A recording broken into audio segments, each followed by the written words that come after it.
just like if you do the gun, right? So it'll be the same thing with the knife.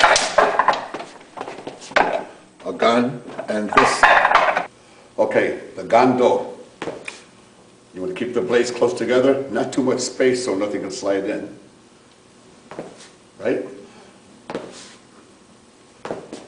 So the gando, it's like the gan sao.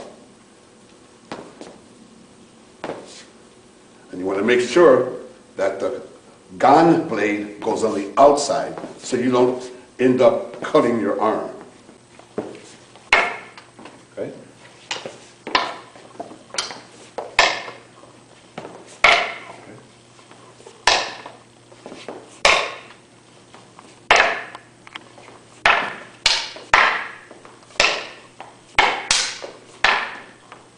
We're only doing upper gate. Okay, now let's go from the fork. I swing. Ow. Okay. You mean like to go from here? Cut. Slice.